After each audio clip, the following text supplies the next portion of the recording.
What's up guys, and welcome po ulit sa aking channel. In today's episode po, i-share ko sa inyo ang aking ginagamit na welding glass. So meron po ako ditong dalawa. Ito po yung welding goggles. Then ito naman po yung welding helmet. So pareho po silang auto darkening. So i-share ko po sa inyo yung aking experience and yung specs po nitong aking ginagamit. Po muna yung basic principle po nitong auto darkening, kung paano po siya gumagana. Meron po tayong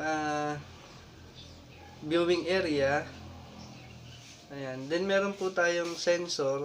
Siya po yung magde-detect ng spark para mag-activate po yung filter lens natin. Then meron naman tayong panel. Siya naman yung mag-charge para mag-work po yung itong ating filter lens. Ayan. Lahat po ng auto darkening meron po nitong component. Okay. Itong welding goggles natin, auto darkening welding goggles, basic specs lang po ang nandito. So ang filter lens po nito, ang shade setting ay 3 of 11.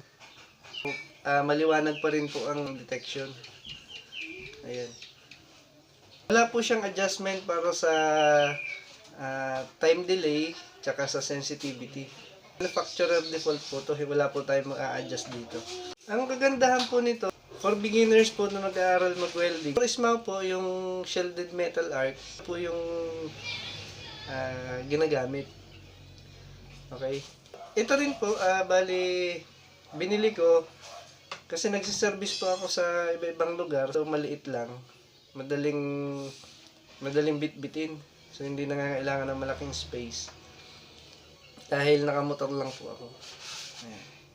Disadvantage lang po nito, hindi mo siya pwedeng gamitin pag mag-grind ka. Kasi wala po siyang setting para iset mo sa grinding. Okay? Then, pangalawa, protection. So, limited protection lang tayo sa eyes lang, sa mata. So, yung mukha mo, pwede pa rin matalsikan ng galing dun sa wini-welding mo, no? So, yun lang po dito.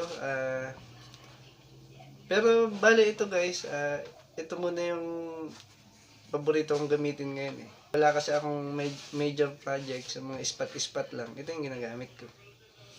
Ito namang isa, ito yung full face na auto darkening. So, meron po itong adjustment sa gilid. Ayan. So, meron po diyang, pwede mo siyang iset sa grind. Then, pwede rin po siyang iset for different shade settings. Bali, ang shade setting po nito, ang minimum po niya is 9. 9, 10, 11, 12, hanggang 13 po. Ayan. So, mas madilim po ito compare dito. And, pangalawa po, meron po itong adjustment sa loob. Ayan, so meron po tayong sensitivity.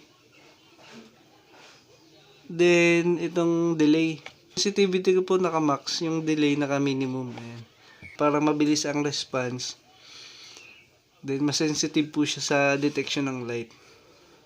Ng spark. Mas mataas ang protection na binibigay nito.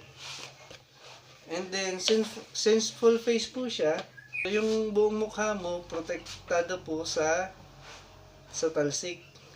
Yung mga flux. Ang problema ko lang dito, bulky. So, pag nagsiservice ako sa malayo, wala akong mapaglagyan.